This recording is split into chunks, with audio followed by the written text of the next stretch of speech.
Juu, se suurpommitus, joo. Me jouduttiin, meillä oli Leivin uuni tuolla Pasilassa, kivimuuri seisoo tänä päivänäkin tuossa Rautatieläisten talo Pasilassa. Meillä oltiin Leivin uunissa, oltiin aina siellä Leivin uunissa, vaan Leivin tuvassa pikemminkin mieluummin. Niin oltiin aina, kun oli pieni pommitus, mutta sitten kun tuli suurpommitus, kun sen kuuli oikein, kun se tuli se aalto, kun se etelästä tuli.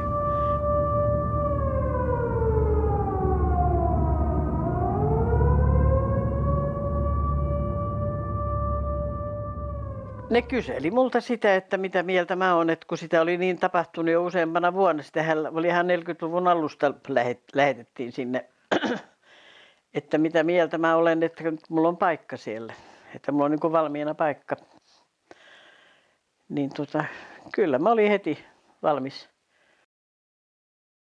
Kokoontuminen oli nykyisen Sokoksen alakerrassa siellä kellarissa. Siellä oli valtavasti lapsia.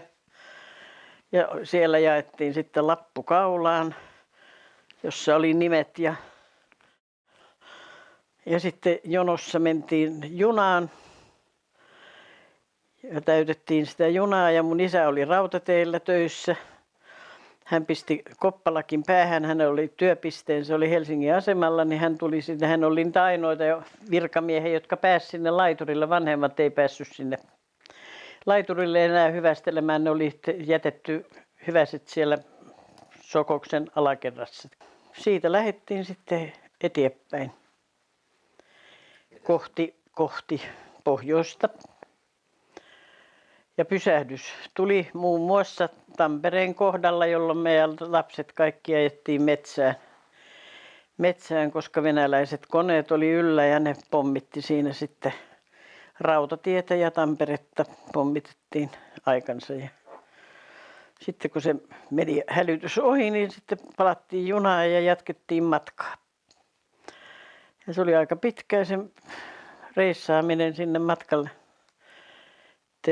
Sitä mä en muista, että kyllä meille varmasti jotain leipäpaketteja siellä jaettiin, että kestihän se matka kauan. Tornion kautta sitten Haaparantaan. Oli muutamia pysähdyksiä, jossa sitten valokuvaajia oli siellä ikkunan takana asemilla kuvaamassa niin kuin apinoita meitä sieltä. Me tule littanana ikkunaan sitten näyttämään naamaamme siellä, kuka näytti. Sitten jatkettiin sieltä samalla junalla tonne Uppsalaan, jossa oli se karanteeni. Paikka, 2 viikon pysähdys siellä. Siellä oli terveystarkastus ja kaiketi jonkinnäköinen jaottelu, mä en sitä jaksa muistaa. Kaikki oli uutta ja outoa. Siellä mentiin niin kuin laumassa niin kuin käskettiin. Lapsista pidettiin ihan asiallista huolta siellä, ettei siinä muista olisi jäänyt mitään merkittävää siinä.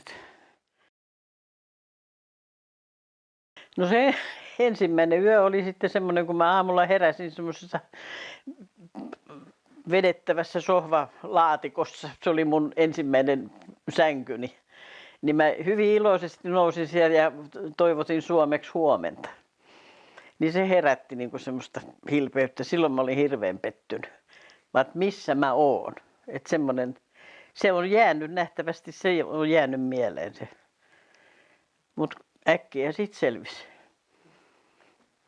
Ihana, parasta lapsuutta, sanon suoraan sanottuna. On hirveän perhekeskeinen yrittäjäperhe oli hirveän perhekeskeisiä.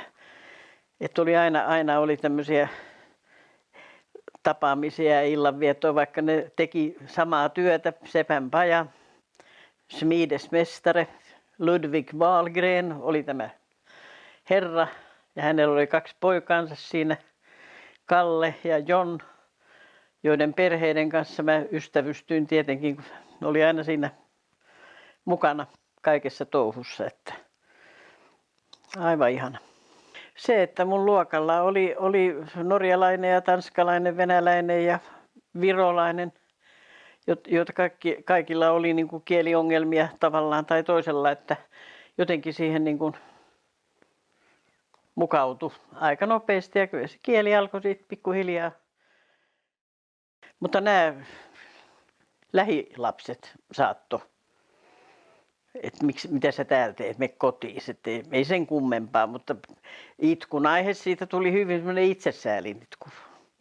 Olen kuullut, että monilla oli aika hankaliakin tapauksia, mutta mun kohdalla meni näin.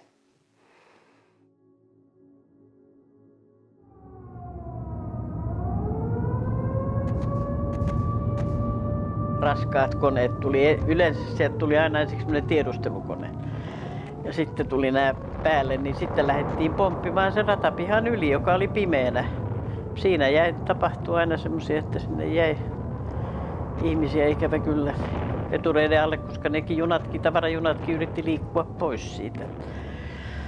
Niin siellä oli sitten eläintarhan kansakoulu, joka tänä päivänäkin siinä vielä on seisoo, niin sen alapuolella oli louhittu kellari, oikein suuri pommisuoja. Ja sinne tuli kerran sitten tämä suuri sotaherra, tuotiin semmoisella autolla, juna-autolla. Tuotiin sinne ja meitä lapsia sitten kiellettiin, että siellä nyt on tämmöinen suuri päällikkö, että ei saa edes katsoa sinne päin. Että meitä oli niin kuin kielletty, no eihän lapsia voi kieltää tämmöistä. Kuultiin vasta myöhemmin, että hän oli Mannerheim seurueineen sitten tuotu pakoon sinne siksi aikaa, että jatkoi sitten matkaansa ties minne.